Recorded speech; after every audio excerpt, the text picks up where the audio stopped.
Hello दोस्तों, मैं देवेंद्र आपके गुरुकुल ऑनलाइन प्लेटफॉर्म पे स्वागत करता हूं। इंतज़ार की घड़ियां ख़त्म हो चुकी है, पटवारी का नोटिफिकेशन आ चुका है हमारे पास। मेंसुरेशन इसमें 15 नंबर का, प्री और मेंस में दोनों में 15-15 नंबर का आने की बहुत ज़्यादा संभावना है और सिलेबस में आपको पता लग जाएगा। मेंसुरेशन तो आएगा ही, आपको सारा मेंसुरेशन करना है और उसके अंदर कम से कम 500 क्वेश्चन बार बार रिपीट करने हैं। तो इसीलिए आप मेरे साथ बने रहो। आज हम मेंसुरेशन की शुरुआत कर रहे हैं। सबसे पहले हम 2D करेंगे, फिर 3D करेंगे। सबसे पहला हमारा काम होगा स्क्वायर का, जिसमें स्क्वायर, रेक्टेंगल वो करेंगे। तो सबसे पहले मैं आपको बताता हूं स्क्वायर। स्क्वायर क्या होता है? कोई भी ऐसी आकृति जिसकी चारों भुजाएं सेम हो, यही हो ना, और ये भी 90 डिग्री और ये भी 90 डिग्री और ये भी 90 डिग्री और ये भी 90 डिग्री हो, तो हमारे पास ये क्या है? स्क्वायर है। स्क्वायर है कोई भी ऐसी आकृति जिसकी चारों भुजाएं सेम हो। और इसका अब पेरीमीटर क्या हो सकता है? देखो, अब मैं पहले आपको फॉर्मूले बताऊंगा, क्योंकि फॉर्मूले से ही आपके क्वेश्चन होंगे। मुझे बताओ इसका फॉर्मूला क्या बन गया, इसका पेरीमीटर का फॉर्मूला क्या बन गया हमारे पास। धीरे धीरे हम शुरुआत करेंगे, बेसिक से भी। आपको कुछ भी नहीं पता, हम थोड़ा थोड़ा अपना लेवल ऊपर उठाते रहेंगे। पेरीमीटर का मतलब होता है परिमाप। हिंदी, पंजाबी, इंग्लिश, मैथ तो मैथ ही होता है, चाहे किसी लैंग्वेज में हो। देखो पेरीमीटर में क्या होता है, देखो क्या हो गया पेरीमीटर इसका, 4 इंटू साइड। अब ये साइड कुछ भी हो सकती है, चाहे ए हो सकती है, चाहे बी हो सकती है, कुछ भी वो दे दे, ए दे दे, बी दे दे, एक्स दे दे, वाई दे दे, तो उसमें कंफ्यूज नहीं होना है। कंसेप्ट सिखाना है आपको, कंसेप्ट सीखना है। देखो एरिया क्या है, एरिया का फॉर्मूला क्या होता है हमारे पास? साइड स्क्वायर होता है। ठीक है जी। अब ये जो बीच में है, ये क्या है हमारे पास? ये है हमारे पास डायगोनल। इसको बोलते हैं विकर्ण, पंजाबी में बोलते हैं विकर्ण, और इसको क्या बोलते हैं हम? डायगोनल। तो मुझे बताओ डायगोनल का फॉर्मूला क्या बन जाएगा हमारे पास? डायगोनल का फॉर्मूला क्या बन जाएगा? √2 इंटू साइड, √2 इंटू साइड। अब एक बात आपको देखने लायक बात है कि आप एक बात बताइए मुझे, अगर इसका स्क्वायर कर दें, जैसे देखो इसका, अगर इसको दोनों साइड से स्क्वायर कर दे तो हमारे पास ये क्या हो जाएगा? 2 इंटू साइड स्क्वायर, यही हो जाएगा ना। तो मुझे बताओ साइड स्क्वायर किसका फॉर्मूला है? एरिया का। तो क्या मैं इसको एरिया लिख सकता हूं? ए लिख सकता हूं ना। और ये क्या है? 2 और d/2 स्क्वायर। अब ये 2 इधर ले आऊं, ठीक है ना, ये 2 मैंने इधर ले आया, तो एरिया का फॉर्मूला क्या हो गया हमारे पास? ये हो गया। कहने का मतलब क्या है, पीएसपीसीएल में क्वेश्चन आया था ये, उसने क्या बोल दिया कि डायगोनल दे दिया आपको। डायगोनल कुछ भी दे सकता है, 20 दे देगा, बोलेगा डायगोनल ये है, तो बताइए इस स्क्वायर का एरिया कैसे निकालना है? एक तो ये तरीका, बाद में करके ऐसे भी सोल्व कर सकते हो। बात तो वही है ना, इससे अच्छा सीधा डायगोनल 20 दिया हुआ है तो स्क्वायर लगाओ, आपके पास एरिया आ जाएगा। ये आपके पास फॉर्मूला हो जाता है। मैं आप साइड हो जाता हूं, आपने नोट कर लेना है।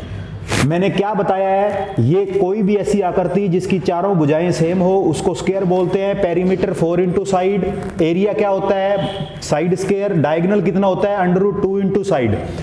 और अगर आपको डायगोनल देके एरिया पूछे तो डायरेक्ट ये फॉर्मूला लगा देना है। पीएसपीसीएल में 31 दिसंबर को इवनिंग की शिफ्ट में क्वेश्चन आया था। ऐसे क्वेश्चन बनेंगे और पंजाब पटवारी में आपको लगभग ये तय है कि 15 में से 5-6 क्वेश्चन सीधे फॉर्मूले पे आएंगे। जैसे पिछले साल इक्विलेटरल ट्राइंगल का एक फार्मूला पूछ लिया था, एरिया का, एरिया ऑफ आइसोसेल्स पूछ लिया था, ठीक है ना। एक ऐसे कई क्वेश्चन, सिर्फ 5-6 क्वेश्चन तो सिर्फ उसमें ही थे, फॉर्मूले बेस ही थे। तो आपको फॉर्मूला ध्यान रखना है। मैं आपको सिमेट्रिकल सब चीजें बता रहा हूं, इन फॉर्मूलों को एक कॉपी में नोट कर लो, बार बार इनको पढ़ना है। तो अब मैं आपको कुछ इसके इंपॉर्टेंट पॉइंट है वो भी समझा रहा हूं। इधर देखो, ये कोई भी हमारे पास क्या है? स्क्वायर है। इस स्क्वायर के अंदर अगर ये बोले कि ए है, बी है, सी है और डी है, अगर इन स्क्वायर को ऐसे पत्ती काट दी इन्होंने, इसका एरिया ये है, ठीक है ना, इसका ये शेडेड रीजन कर दिया, वो आपसे ये पूछेगा कि ये साइड है, साइड है, ये तो स्क्वायर की साइड ही है ना, वो ये पूछेगा कि ये जो शेडेड रीजन किया है कितना पार्ट है स्क्वायर के अंदर जो शेडेड हमने कर दिया है। तो ये एरिया निकालने का आपके पास डायरेक्ट फार्मूला होता है 4/7 ए स्क्वायर, यानी कि ए स्क्वायर क्या है, ये साइड है, साइड स्क्वायर है, मैंने साइड को ए माना इधर, ठीक है ना। तो आपने क्या कर देना है 4/7 ए स्क्वायर, सीधा डायरेक्ट ये वैल्यू आपको मिलेगी 7, 8, 28। एसएससी सीजीएल 2017 मेंस में ये क्वेश्चन आया था कि ये साइड उसने 28 दे दी थी, तो आपने 28 × 28 कर देना है, काट देना है, सोल्व कर देना है, आपका आंसर आ जाएगा।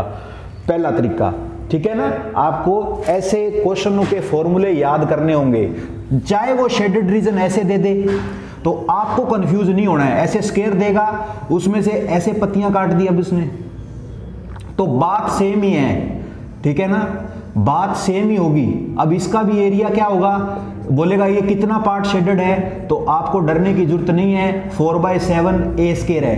तो ये बात आपने ध्यान रखनी है। हम अभी तक स्क्वायर ही कर रहे हैं, आपको स्क्वायर के जितने भी क्वेश्चन बनते हैं वो मैं करवाऊंगा।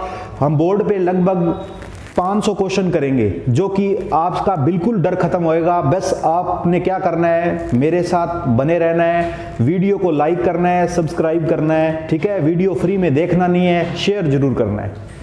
इधर देखो, अब छोटा सा पॉइंट एक और बता देता हूं मैं। ये जो स्क्वायर है, इस स्क्वायर में ये जो पार्ट है, ये भी 1/4 में डिवाइड है, ये भी 1/4 में डिवाइड है, और ये भी 1/4 में डिवाइड होगा, ठीक है, यानी कि सेम ही होंगे सारे। तो यही इसीलिए मैं बोल रहा था कि आकृति सेम है, ये जो फिगर है वो हमारे पास सेम है। अब इसका एक और पॉइंट हमारे पास आ जाता है भी, कोई भी स्क्वायर में देखो, कोई भी स्क्वायर में दो इस तरह से सेमी सर्कल दे देता है और बोल देता है कि यहां पे पानी भरा हुआ है, इसकी साइड हमारे पास साइड है, ये इसको ए मान लेते हैं। तो मुझे ये बताओ, वो ऐसे बोलेगा कि ये पानी जो बेरिया भरा हुआ है ये वाला, ये कितना है, इसका एरिया कितना है। तो इसका एरिया का फॉर्मूला हमारे पास होता है 3a²/14। तो ध्यान रखना है आपने, सीधा आपको क्या है, तलवार तीखी करके मिली हुई है, सीधी आपने काटना ही है जाके, ठीक है ना। तो ये इसीलिए आपको पका पकाया माल मिल रहा है, जो भी करना है आपने अपनी कॉपी में नोट करते हुए चलना है, ठीक है जी। बात स्क्वायर की चल रही है, अभी भी स्क्वायर है। आज अपना ये टॉपिक स्क्वायर खत्म हो चुका है। अब मैं आपको लेके चलता हूं रेक्टेंगल पे, सीरियल वाइज हम चीजें करेंगे सारी, ठीक है ना। अब देखो रेक्टेंगल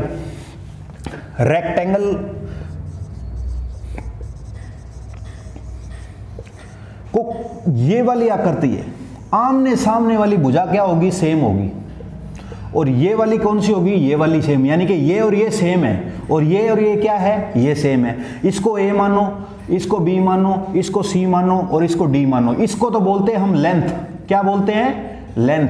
और इसको क्या बोलते हैं हम, इसको बोलते हैं ब्रेथ। ये बात आपने ध्यान रखनी है। मुझे एक बात बताओ, अगर मैं इसका और इसके बीच में, इसको क्या बोलते हैं हम, इसको बोलते हैं हम डायगोनल बोलते हैं। वेरी गुड, समझ में आई ना आपको। तो ये क्या है, मैं आपको बताना या समझाना क्या चाहता हूं कि लेंथ और ब्रेथ, मुझे बताओ ये भी लेंथ और ये भी ब्रेथ, क्योंकि ये तो सेम है ना, ये भी लेंथ और ये भी ब्रेथ। तो मुझे बताओ पेरीमीटर क्या हो गया इसका, परिमाप क्या हो गया इसका। हिंदी, इंग्लिश, पंजाबी में कोई फर्क नहीं है, मैथ तो मैथ ही होता है, चाहे उर्दू में भी हो। देखो परिमाप क्या हो गया इसका, लेंथ इंटू ब्रेथ। तो मुझे बताओ दो तरह हो गए ना, ये भी लेंथ होगी, ये भी ब्रेथ होगी। तो इसका मतलब क्या हो गया, 2 लेंथ प्लस ब्रेथ, यही है। देखो अब एरिया कितना है, एरिया का फार्मूला क्या होता है, लेंथ इंटू ब्रेथ।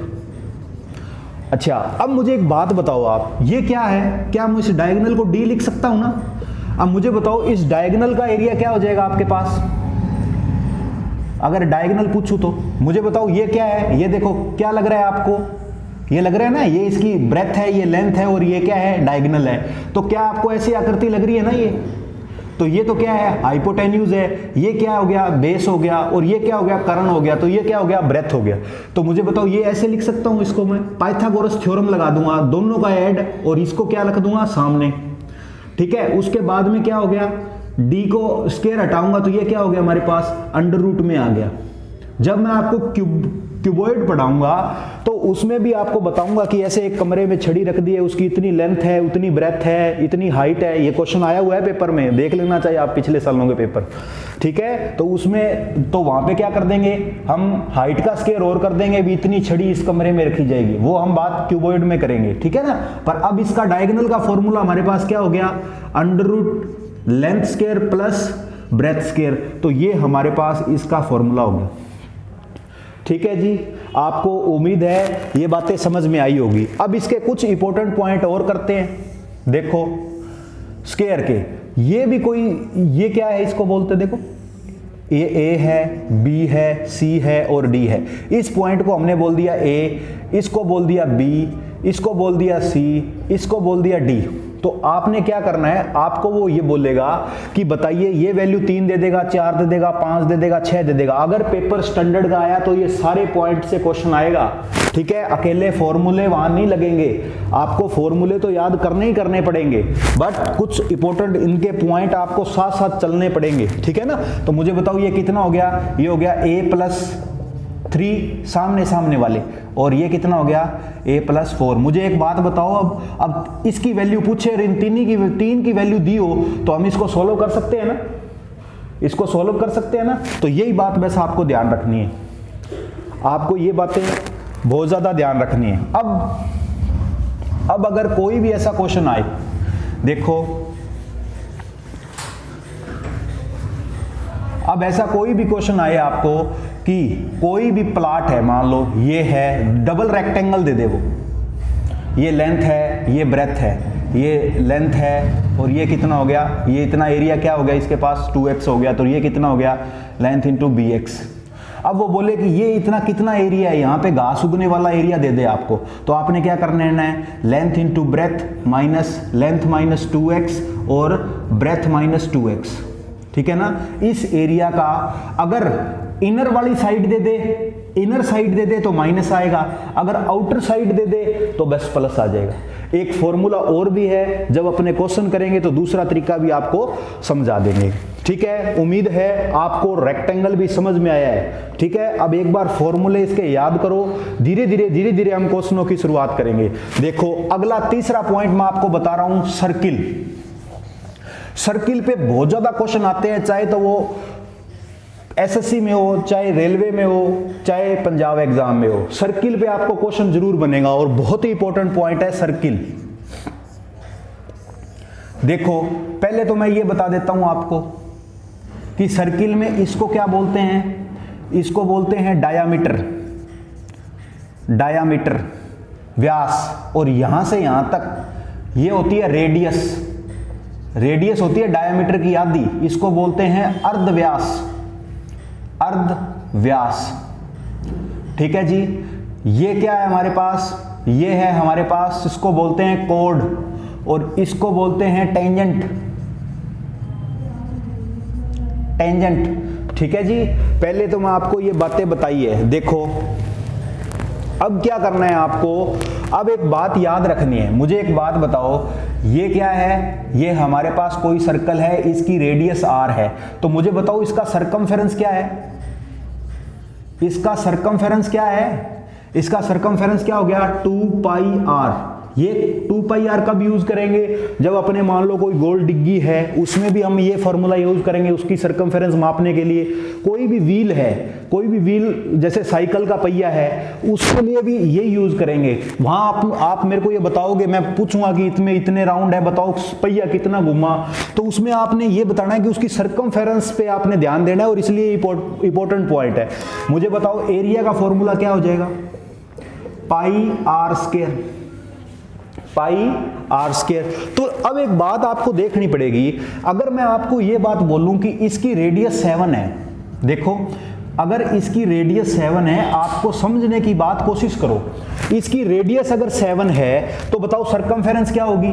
आप मुझे बोलोगे सर 2πr यानी कि 2 × 22/7 × 7, तो 7 से 7 कैंसिल हो गया तो 44, ठीक है ना। तो हमारे पास सरकमफेरेंस कितनी आ गई, देखो इधर लिख लेते हैं। तो ये रेडियस है, आपने ये घर पे 2-3 बार चार्ट बनाना है, आपको समझ में आ जाएगी। और एरिया कितना है, ठीक है ना, आपको ये बातें देखनी पड़ेगी।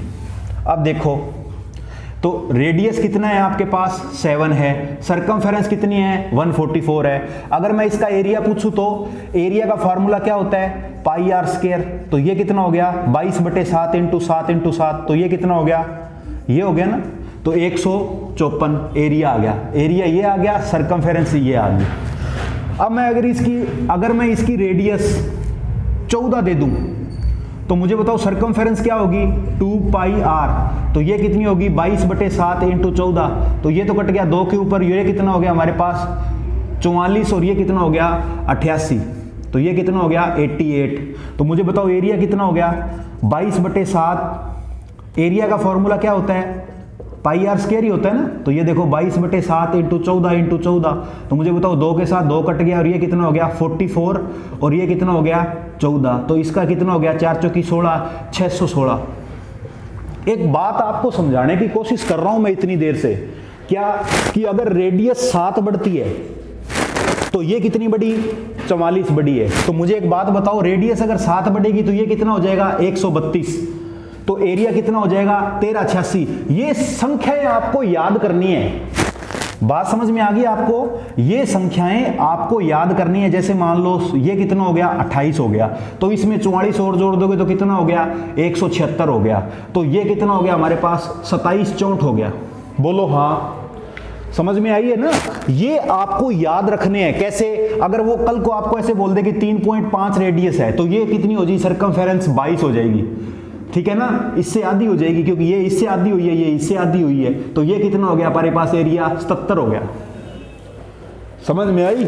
अगर आपको ये बोले 35 है, देखो 7 बढ़ रहा है, तो मुझे बताओ ये कितना बढ़ेगा 44 ऐड करोगे तो ये हो जाएगा 220 और वो कितना हो जाएगा, वो हो जाएगा 3850, ठीक है। अगर ये मान लो बुझेगा 42 तो ये कितना हो जाएगा हमारे पास, देखो 44 ऐड कर दो तो ये कितना हो गया 264, तो वो कितना हो जाएगा हमारे पास 55 44, ठीक है, यही है, ठीक है ना। अगर आपको मान लो ये हो गया 49 तो ये कितना हो जाएगा और 44 ऐड कर दो, तो यहां तक करने की जरूरत है आपको। देखो अब ये बातें मैंने बताई क्यों है आपको, इसके पीछे लॉजिक क्या है, ये संख्याएं आपको याद होगी तो पेपर में कैलकुलेशन उतनी आसान हो जाएगी आपकी। कैसे, देखो आपको पेपर में क्वेश्चन क्या आएगा, देखो पेपर इजी आया तो आपको सीधा ही पूछ लेगा वो कि बताओ अगर सर्कल की रेडियस अगर 21 है, सर्कल की रेडियस अगर 21 है तो बताओ एरिया क्या है, आपको सीधा ही याद हो जाएगा 1386 है। अगर मान लो वो ऐसे बोले आपको कि ये रेडियस आपकी R है, R1 है और ये रेडियस आपकी R2 है, समझने की कोशिश करना। मुझे बताओ ये क्या है, इसकी रेडियस वो आपको दे देगा 55 44, रेडियस नहीं सॉरी एरिया, एरिया आपको दे देगा 55 44 और इसका एरिया दे देगा आपको 38 50। क्या बोला, इसका एरिया आपको 55 44 दे देगा और इसका एरिया क्या दे देगा 38 50। आपको संख्याएं याद है, क्या याद है, आपको ये पूछेगा इनकी रेडियस का डिफरेंस कितना है। मुझे एक बात बताओ, ये किसी की रेडियस कितनी होती है 42, देखो आपको तुरंत पता लग जाएगा इसकी रेडियस 42 होती है और इसकी कितनी होती है 35 होती है, तो रेडियस का डिफरेंस कितना हो गया, यहां से सीधा क्या 1 सेकंड लगा क्या आपको पेपर करने में, ठीक है ना। बट मैंने आपको पहले बेसिक बताया भी ये आया कहां से है, इतनी बातों का आपने ध्यान रखना है। आज के लिए कल से ये वाला टॉपिक हम फिर से शुरुआत करेंगे, सर्किल का मैं और समझा दूंगा आपको, कुछ सर्किल के पॉइंट और मैं आपको बता दूंगा, जैसे ऐसे देखो, अगर मैं आपको बता ही देता हूं, चलो ये क्या है, अगर कोई भी गेंद है उसको क्या रस्सी से बांध दिया गया है और ये क्या है रेडियस R है, तो मुझे बताओ इसका क्या फॉर्मूला हो जाएगा, गोले कितने हैं 2 है तो 2 दूनी 4, ये आपने नोट करना है एक बात। तो इसका एरिया कितना हो जाएगा आपके पास, ये हो जाएगा, क्योंकि पूरा सरकमफेरेंस लेना है ना, अगर 2 गोले आए तो 4 हो जाता है, ठीक है। अगर 3 आ जाए तो बोलो, अगर 3 आ जाएगा तो 3 दूनी 6, ठीक है ना, तो ये कितना हो गया 6R 2 पाई R। अगर गोले 4 आ जाए तो, अगर आपके गोले 4 आ जाए तो भी आपने डरना नहीं है, तो ये कितना कर देना है आपने, ये क्या कर देना है, अभी आपको समझाया है 4R + 2 पाई R कर देना है, ठीक है। ये एरिया अगर आपको 4 बोलेंगे, एक रस्सी से बांध दिए तो 4 तो है ही है, तो यहाँ पे डबल किया है ना, तो यहाँ पे डबल करेंगे, ठीक है ना। तो ये कितनी होगी 4r प्लस 2πr। अगर 4 बॉल को गेंद से बांध देंगे तो सीधा आपका फॉर्मूला बन जाएगा। बहुत से एग्जाम में सिर्फ एरिया का फॉर्मूला ही पूछते हैं, ठीक है। उम्मीद है आज को आपका लेक्चर समझ में आया है, ठीक है। आगे हम धीरे धीरे शुरुआत करेंगे। अब 2D की शुरुआत करिए, फिर 3D की शुरुआत करेंगे, सभी के फॉर्मूले याद करके फिर हम क्वेश्चन करेंगे। आपने हमारे YouTube चैनल पे बना रहना है, ठीक है। हमारे गुरुकुल बठिंडा और अबोर में ऑफलाइन और ऑनलाइन कोर्स स्टार्ट हो चुके हैं पटवारी के, सभी कंपटीशन एग्जाम के। आप बिना विलंब करते हुए अपनी पढ़ाई तैयारी कर दे ताकि नौकरी ले सके। मैंने पहले भी बोला, वीडियो आपको फ्री में देखना नहीं है, लाइक, सब्सक्राइब और शेयर जरूर करना है। ओके।